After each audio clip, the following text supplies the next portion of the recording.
जय महाराष्ट्राच्या बातमीची दखल चंद्रशेखर बावनकुळे यांनी घेतलेली आहे। नागपूरमध्ये एका बापाला अॅम्ब्युलन्स नसल्याने आपल्या मुलाला पाठीवरून घेऊन जावं लागलं होतं। जय महाराष्ट्राने ही बातमी दाखवली आणि त्यानंतर नागपूरचे पालकमंत्री बावनकुळेंनी चौकशीचे आदेश दिले। अॅम्ब्युलन्स नेमक्या कुठे होत्या त्याची चौकशी करून अहवाल मागवण्यात आल्याचं बावनकुळे यांनी सांगितलं।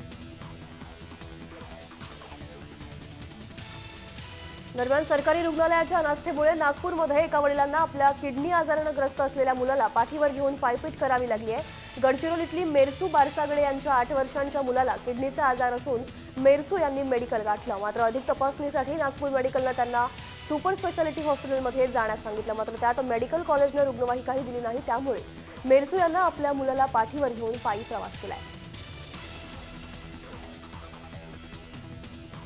स्ट्रेचर न मिळाल्यानं पोस्टमॉर्टमसाठी मृत बाळाला हातातून न्यावं लागलंय। मध्य प्रदेशच्या सिवनीती तुम्हाणे कुटुंबातील बाळ हे नागपूरच्या मेडिकल कॉलेजमध्ये जन्माला आलं।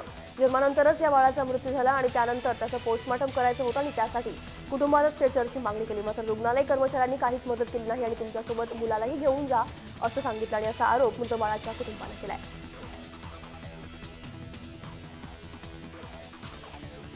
शरद पवार 4 वेळा मुख्यमंत्री असूनही बारामतीच्या आधी अकलूजमध्ये आरटीओ कार्यालय उभारण्यात आले। त्यानंतर मी उपमुख्यमंत्री झाल्यानंतर बारामतीत आरटीओ कार्यालय आणलं असा टोला अजित पवारांनी शरद पवारांना मारलाय। तर अजितदादा पवार साहेबांवर घसरले अशी हेडलाईन करू नका असा टोलाही प्रसारमाध्यमांना त्यांनी यावेळी लगावलाय।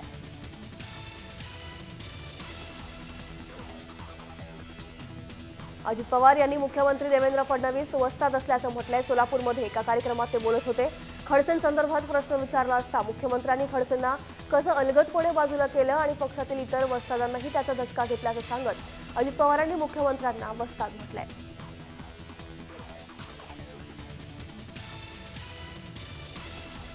नवी मुंबईचे पालिका आयुक्त तुकाराम मुंढेंना मुख्यमंत्री वाचवणार का याची चर्चा सुरू आहे। तुकाराम मुंढे बुधवारी मंत्रालयात आले होते। तुकाराम मुंढेंनी मंत्रालयात येऊन मुख्यमंत्र्यांचे सचिव स्वाधीन क्षत्रिय यांची भेट घेतली आहे। मुंढेंनी अविश्वास ठरावाबद्दल आपली बाजू मांडली, तसंच कामकाजाचा अहवाल सादर केल्याचं सूत्रांनी सांगितलंय।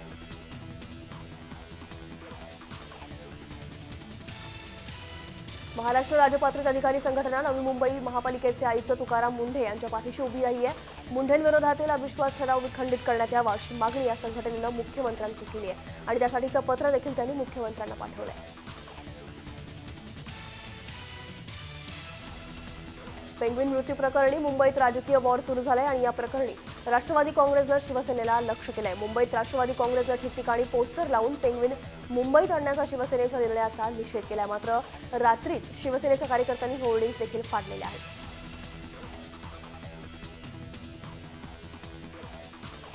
पेंग्विनच्या मृत्यूमुळे शिवसेनेला कोंडीत पकडण्याचा आयताच मुद्दा विरोधकांना मिळालाय। त्यातच राष्ट्रवादी काँग्रेसनं मुंबईत पोस्टर लावल्यानं शिवसेना संतप्त झाली आहे। तर युवराजांच्या हट्टामुळे पेंग्विनचा बळी गेल्याचं म्हणत पालिका आयुक्त आणि मुख्यमंत्र्यांची भेट घेऊन तक्रार दाखल करणार असल्याचं राष्ट्रवादी काँग्रेसचे युवा अध्यक्ष नितीन देशमुख यांनी म्हटलंय।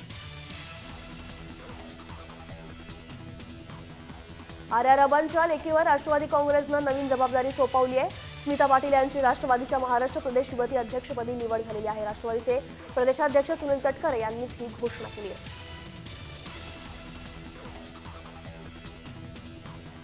कोकणात राष्ट्रवादी काँग्रेसमध्ये भूकंपाची शक्यता वर्तवली जाते, कारण राष्ट्रवादीचे नेते भास्कर जाधव नाराज झालेत आणि सध्या ते नॉट रिचेबल आहेत। रत्नागिरी जिल्ह्याची जबाबदारी भास्कर जाधवांवर सोपवण्यात आली आहे, पण पेण नगर परिषद निवडणुकीची सूत्र मात्र जाधवांकडे दिली नाहीत। रमेश कदमांना जबाबदारी दिल्यानं भास्कर जाधव नाराज असल्याचं समजतंय। स्वाभिमानी शेतकरी संघटनेचे 2 खंदे नेते खासदार राजू शेट्टी आणि कृषी राज्यमंत्री सदाभाऊ खोत यांच्या मैत्रीत दुरावा निर्माण झाल्याचं सध्या पाहायला मिळतंय। सदाभाऊ खोत यांची वाढती लोकप्रियता यामागचं कारण असल्याचं बोललं जात आहे।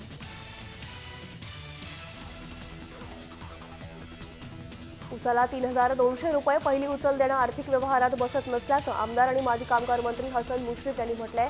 हसन मुश्रीफ हे संताजी घोरपडे कारखान्याचे अध्यक्ष देखील आहेत। तर एफआरपीपेक्षा 500 रुपये अधिक सरकारनं अनुदान देण्याची मुश्रीफांनी घोषणा केली आहे।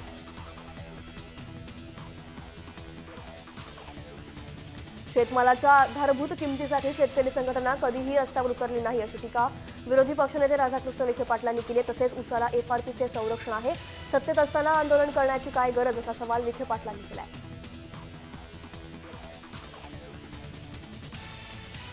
महाराष्ट्रात नाफेडमार्फत सोयाबीन खरेदी केंद्र सुरू केले जाणार आहे। कृषी मंत्री पांडुरंग फुंडकर यांच्या मागणीला सकारात्मक प्रतिसाद मिळालाय। केंद्र सरकारनं सोयाबीनसाठी 2740 रुपये हमीभाव जाहीर केलाय। मात्र राज्यातील सोयाबीन उत्पादक शेतकऱ्यांच्या मालाला 1800 ते 2200 रुपये भाव मिळतोय।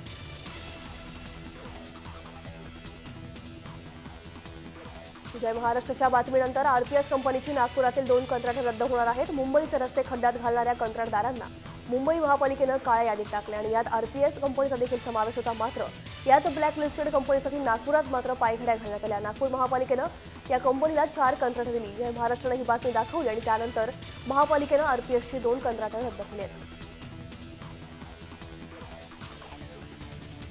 बीडमध्ये मुंडे कुटुंबियात पाठोपाठ क्षीरसागर काका पुतणे आमने सामने उभे राहिलेले आहेत।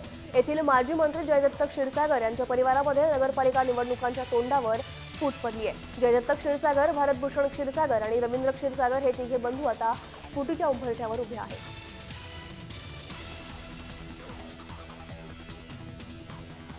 लोकलच्या छतावरून काही तरुण प्रवास करत असताना लोकल जेव्हा टिळकनगर रेल्वे स्टेशनवर आली त्यावेळी यातला एक तरुण ओव्हरहेड वायरला चिकटला आणि त्यानंतर इतर प्रवाशांनी लोकलच्या टपावरून आणि लोकलमधून उड्या मारल्या। सुदैवानं दुसऱ्या बाजूनं कोणतीही लोकल येत नव्हती, त्यामुळे मोठी जीवितहानी होता टळलेली आहे।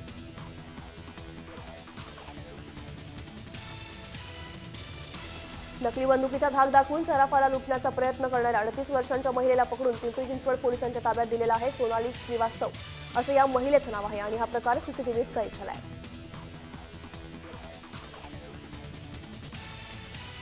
कल्याणमध्ये रिक्षा आणि टॅक्सी चालकांमध्ये प्रवासी भाड्यावरून हाणामारी झाल्याची घटना घडली आणि यावेळी संतप्त रिक्षा आणि टॅक्सी चालकांनी एकमेकांच्या वाहनांची तोडफोड केली। या तोडफोडीत 7 ते 8 टॅक्सींची तोडफोड करण्यात आली।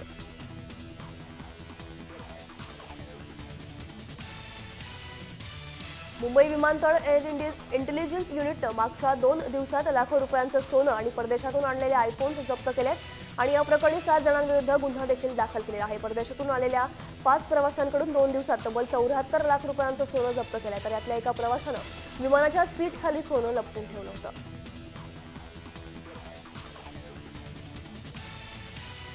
पुणे विमानतळावर 9 किलो सोनं जप्त झालेलं आहे। कस्टम विभागाने सापळा रचून ही कारवाई केली। जप्त केलेल्या सोन्याची किंमत 2,80,00,000च्या घरात आहे।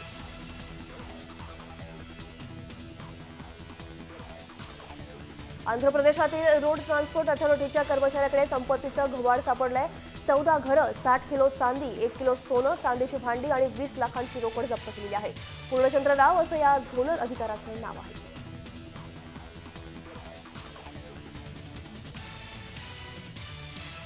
राज्यात गुटखाबंदी असताना बुलढाण्यात गुटखा सहज उपलब्ध होतोय। बुलढाण्यात मोठ्या प्रमाणात गुटख्याची विक्री होती अशी गुप्त माहिती मंगळवारी उपविभागीय पोलीस अधिकाऱ्यांना मिळाली होती। दरम्यान पोलिसांनी गुटखा गोडांवर छापा टाकून 8 लाखांचा गुटखा जप्त केलेला आहे।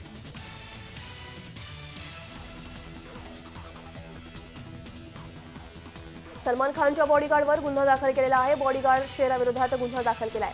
डीएन नगर पोलिसात बॉडीगार्ड शेराविरोधात मारहाणीचा गुन्हा दाखल केलेला आहे। एकाला मारहाण करून बंदूक दाखवल्याचा आरोप शेरावर आहे। मात्र शेरानं या दावा खोटा असल्याचं सांगितलं आहे। बँकांचं जवळपास 9,000 कोटी रुपयांचं कर्ज बुडवून देशाबाहेर पसार झालेला विजय मल्ल्या याच्या विरुद्ध मंगळवारी सर्वोच्च न्यायालयात सुनावणी झाली आणि त्यावेळी मल्ल्याला एकूण संपत्ती जाहीर करण्याचे आदेश दिले होते।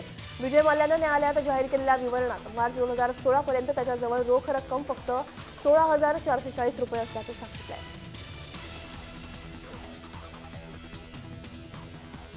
सनातनवर बंदी घालण्यासाठी केंद्राने काय केलं असा सवाल हायकोर्टाने विचारलाय।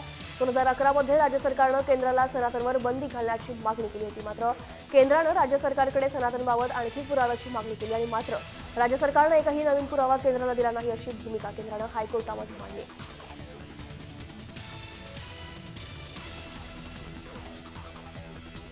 विद्यार्थ्यांच्या दप्तराचं ओझं कमी करणं ही जबाबदारी शाळांचीच आहे। त्यामुळे नियम न पाळणाऱ्या शाळांवर शासनानं कारवाई करावी। कारवाई झाल्याशिवाय आदेशाची अंमलबजावणी होणार नाही अशा शब्दात मुंबई हायकोर्टानं सुनावलेलं आहे।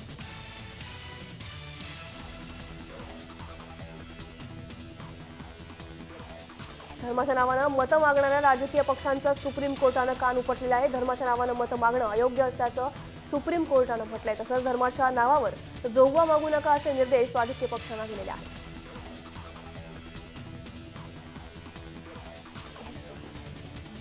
कुपोषणावरून मुंबई हायकोर्टानं राज्य सरकारला फटकारलंय। कुपोषणाबाबत सरकार गेली अनेक वर्ष एकसारखीच माहिती देत आहे। कुपोषणाबाबत सरकार पूर्णपणे असंवेदनशील आहे असं म्हणत हायकोर्टानं राज्य सरकारवर ताशेरे ओढले।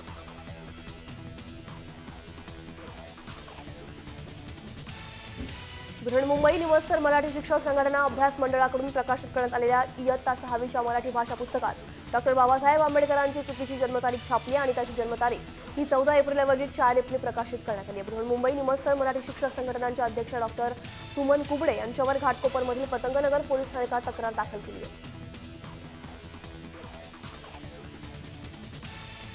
अरबी समुद्रातील प्रस्तावित शिव स्मारकाच्या आराखड्याला राज्य सरकारनं मान्यता दिली। यासाठी मुख्यमंत्र्यांनी 3600 कोटी रुपयांच्या निवेदनाला मंजुरी दिली आहे।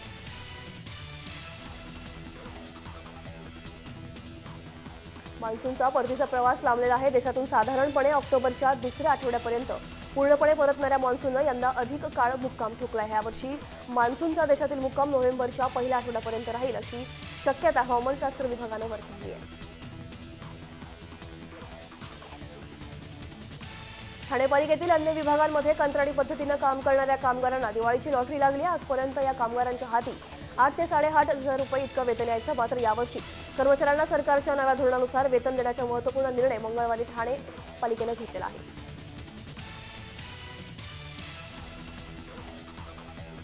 अपघातांची संख्या कमी करण्यासाठी जनजागृती आवश्यक असून कामासाठी रस्ता सुरक्षा निधी उभारला जाणार आहे। नव्यानं पासिंग केली जाणारे वाहनं तसेच राज्यात कायमस्वरूपी स्थलांतरित होणाऱ्या वाहनांच्या मोटार वाहन करारावर नव्यानं उपकरण लावण्याचे आदेश सरकारने दिलेले आहेत।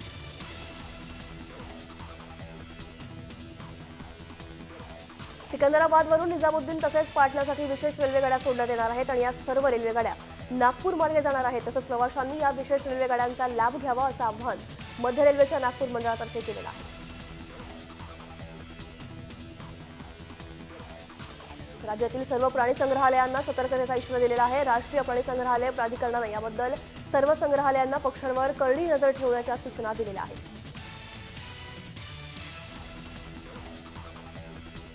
नवरात्री काळात श्री अंबाबाई मंदिरात सुरू ठेवण्यात आलेल्या व्हीआयपी दर्शनाविरोधात दाखल झालेल्या याचिकेवर पहिली सुनावणी झाली आणि यावेळी जिल्हाधिकारी आणि जिल्हा पोलीस अधीक्षक यांच्या वकिलांनी म्हणणं मांडण्यासाठी मुदत मागितल्यानं पुढील सुनावणी 7 नोव्हेंबरला होणार आहे। गेल्या काही महिन्यांपासून राज्यातील कुपोषणाचा प्रश्न गंभीर बनलाय। त्यामुळे वैद्यकीय शिक्षण मंत्री गिरीश महाजनांनी सोमवारपासून जव्हार तालुक्यात विशेष सर्वेक्षण मोहीम हाती घेतली आहे। आंतरराष्ट्रीय बाजारपेठेत दूध पावडरला असलेली मागणी आणि खासगी दूध खरेदी स्पर्धेमुळे 5-6 महिन्यांपासून दुधाचे दर वाढलेले आहेत। त्यातच गाईच्या किमतीमध्ये काही महिन्यांपासून 1.5 पटीनं वाढ झाली आहे।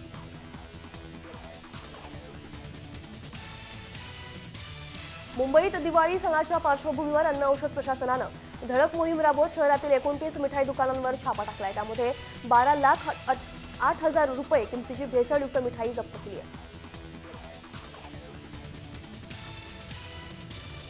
दिवाळीच्या तोंडावर नाशकातल्या बाजारपेठा देखील सजलेल्या आहेत। ग्राहकांची देखील खरेदीला गर्दी पाहायला मिळते। यावेळी ग्राहकांनी मेड इन चायनाकडे पाठ फिरवली असून मागील वर्षाच्या तुलनेत 50% घट ही चायनीज वस्तूंच्या विक्रीत झाली आहे।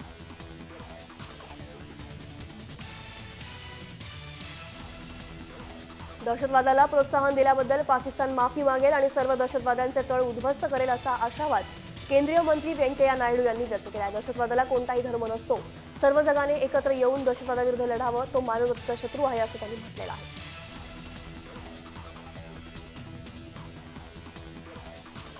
एमआयएमचे अध्यक्ष आणि हैदराबादचे खासदार असुद्दीन ओवैसी यांनी पंतप्रधान नरेंद्र मोदींना टार्गेट केलंय। ट्रिपल तलाकच्या मुद्द्याचं राजकारण केलं जात असल्याचा आरोप त्यांनी केलेला आहे।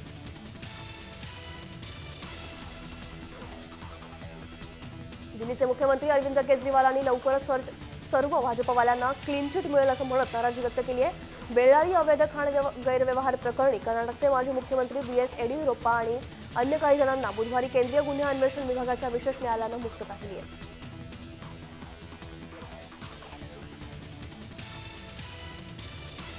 व्हॉट्सअपचं बहुप्रतीक्षित व्हिडिओ कॉलिंग फीचर सुरू झालं आहे। कंपनीनं आपल्या अँड्रॉइड युजर्ससाठी आता हे फीचर जारी केले। याशिवाय तुम्हाला फ्रंट कॅमेरा किंवा रिअर कॅमेराचा पर्याय देखील निवडता येणार आहे। फ्लिपकार्टचे chief financial officer Sanjay Baweja यांनी ऐज सीझनच्या तोंडावर राजीनामा दिलाय। त्यामुळे आता बवेजांच्या जागी लवकरात लवकर दुसरा अधिकारी नेमणं कंपनीसमोर मोठं आव्हान असणार आहे।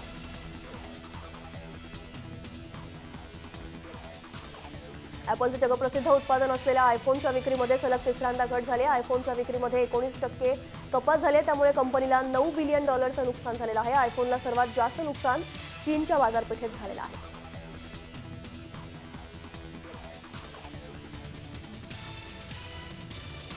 पोस्ट ऑफिसनं दिवाळीनिमित्त नागरिकांना गोल्ड बॉन्ड खरेदीसाठी उपलब्ध करून दिलेला आहे. 1 ग्रॅम गोल्ड बॉन्डची किंमत 2,957 रुपये इतकी असणार आहे.